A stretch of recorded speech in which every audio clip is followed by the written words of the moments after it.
everybody, welcome back to Rain and Pours. I'm Mitch and I am finally back. It's been a hot minute since I've done any sort of pouring videos for you guys. I've just been very busy. I opened a cafe. The video I posted last week shows how I made the tables for my cafe. So if you haven't seen that already and you want to see how to make a table for yourself, check out that video. I'll try and link it up in the description or put a card somewhere. You know how it goes. Today I wanted to jump on and show you a set of custom coasters that I've been asked to make by a client.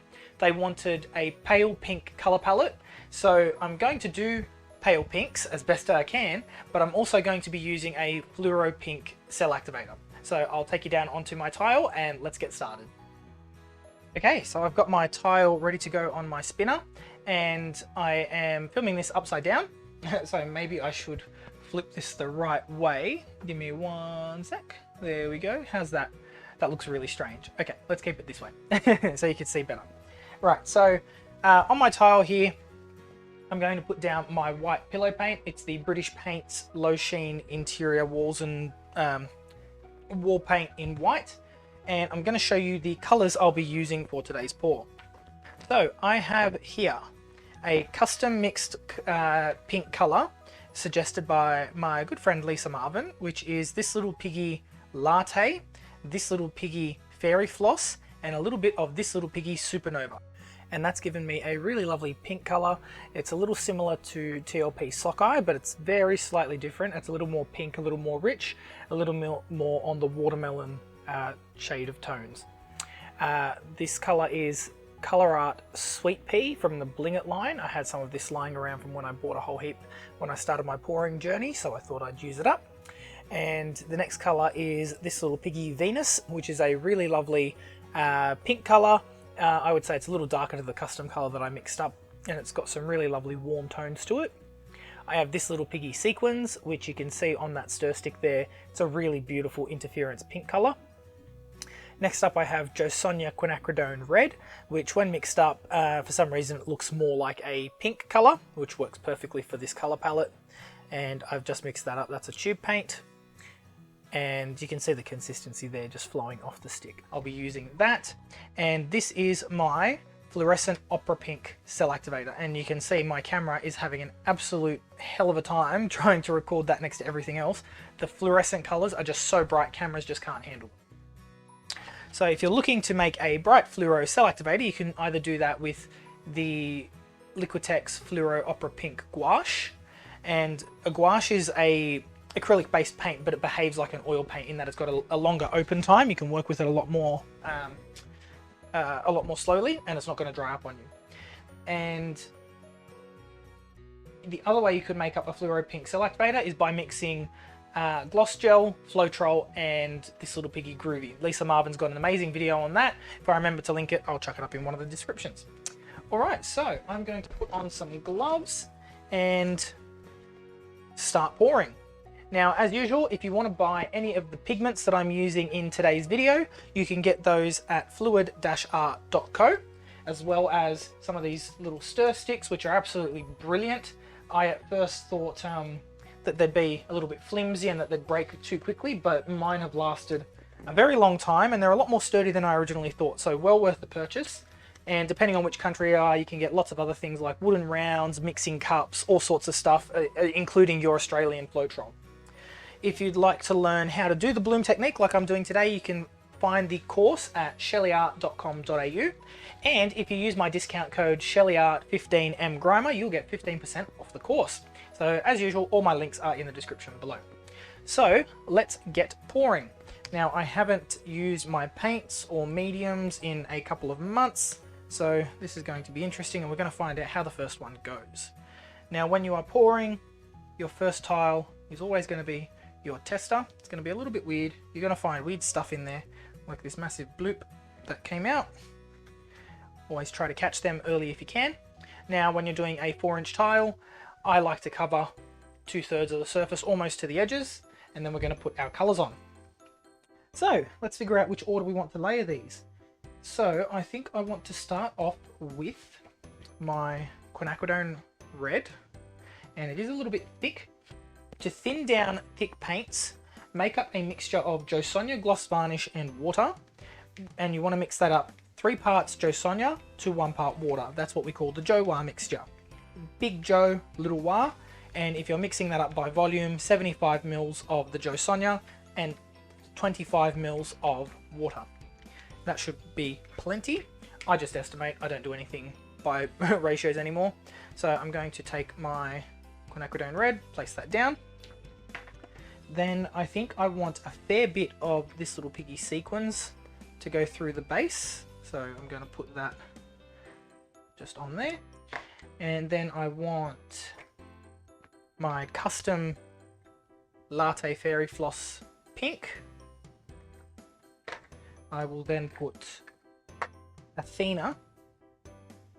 And usually when I'm layering my colors, I like to layer them darkest to lightest. But lately I've been experimenting with that. And then a little bit of Sweet Pea on the top. Now Sweet Pea looks almost white compared to the other colors in here. And then the final part of our bloom is our Fluoro Pink Cell Activator. I'm going to blob that on and I'm going to mouth blow this out.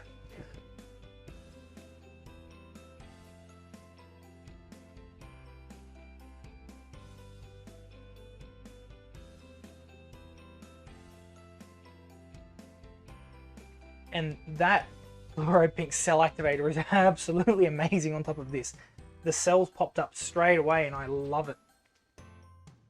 It's actually hurting my eyes to look at it, but it's amazing. Okay, now I will get myself a scraping cup ready to go.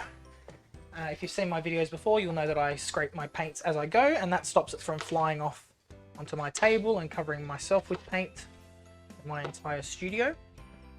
So there we go. Let's wipe it up. And I just realized I double gloved. I don't normally double glove when I paint. I double glove when I resin. I guess it was just a habit. But, you know, habits die hard. So as I'm going around and getting enough paint off, I scrape this away. And having my little platform is a real big help for that. If you want to learn how to build a spinner like mine, I do have a video. Again, I'll remember to try and link it in the card and in my description. And you want to make sure that you're spinning off enough paint. So when I get to about this stage and it looks like my paint is now flat, I like to tilt it towards me and see if the center is moving. Now, if your center is staying pretty much where it is, that means you've got enough paint off, your paints are thick enough, and you're going to have a lovely dried result. Now, this is a lovely pink coaster.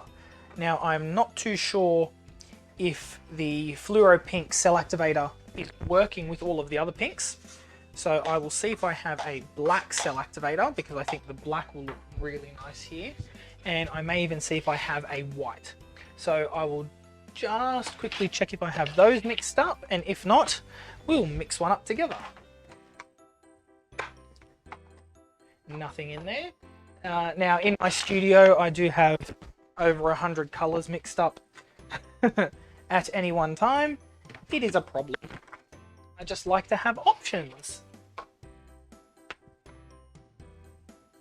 Okay, well, that one says black Cell Activator, so let's see if it actually is one, or if I need to use this one. No, I'll use this one. Okay, this black Cell Activator is ready to go. Right. So I mixed this up for a class a couple of weeks ago, so let's just test it to make sure it's still good. So the way you test your Cell Activator is by letting it drip off the end of your stir stick, and what you are looking for is a nice long thin stream, and then right at the end those drips should bungee jump back up to the stick. So I don't know if you can see that, or if I need to go a little bit lower. I don't know if I can get the right angle. So just right at the top there, see that bungee jump? That's the perfect consistency. Okay, so let's try a second tile. And we'll do the exact same color order, except this time I will use a black Cell Activator. And whenever I'm doing custom pieces, I always like to give the client options. So I will do a couple of different sets with different Cell Activators or different layering combinations, and let them pick which one they like. Because you never know, you might like the black Cell Activator, they might like the pink one. So we did Quinacridone Red. Got our Sequins, and Sequins has thickened up quite a bit. I'll put Athena next. I'll put my custom pink, which is Latte, Fairy, Floss and Supernova. And a little bit of that Colourarte Sweet Pea on top. Right, with our black cell activator. Now you might notice a difference when we put the black cell activator on in how the cells form. So let's see if that makes a difference.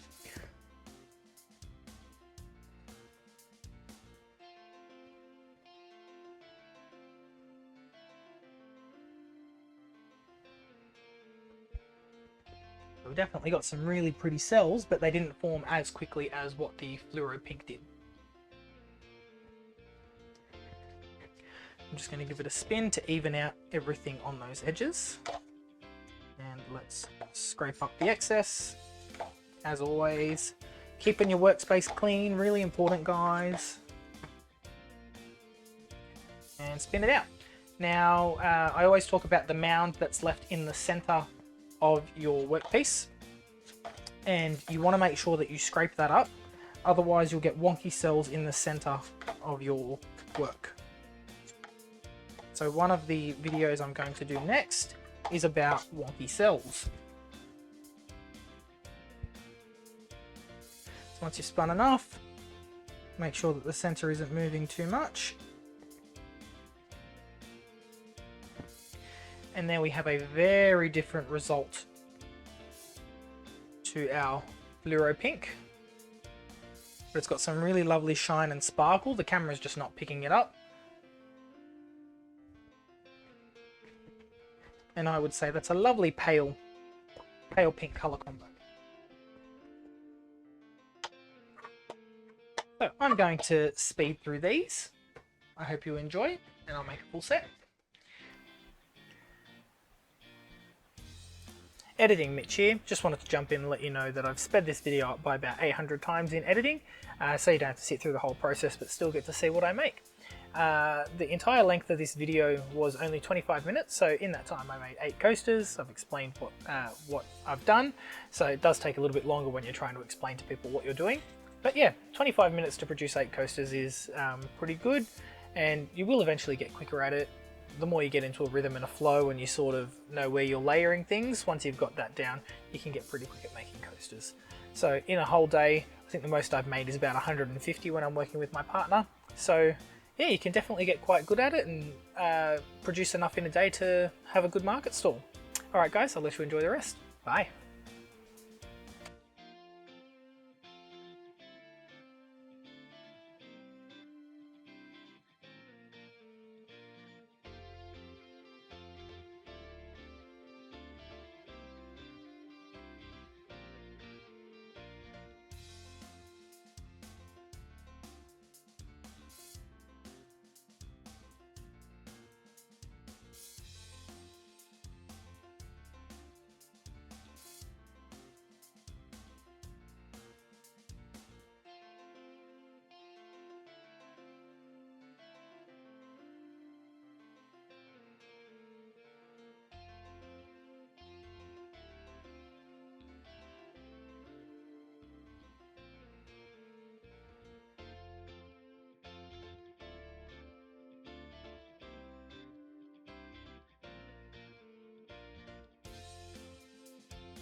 Okay everyone, so that is 2 sets of pink coasters.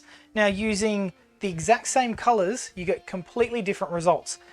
just by changing up the cell activator color. So with the black, the colors look a lot more muted, but with the fluoro pink, they look far more vibrant. It's just the way that your eye perceives those two colors, even though I layered them in exactly the same way and the exact same colors were used, two very, very different results. So that's just a reminder that if you're playing around with your color schemes and you can't decide what color to use, just give both a go. Always make 2 sets of coasters. Make one set with a white cell activator and one with a black cell activator. Make a funky colored cell activator like a gold or a pink or a blue, and just see if that works with your coasters. As usual guys, if you like what I'm doing here, don't forget to like and subscribe, and I'll see you in the next video. Bye.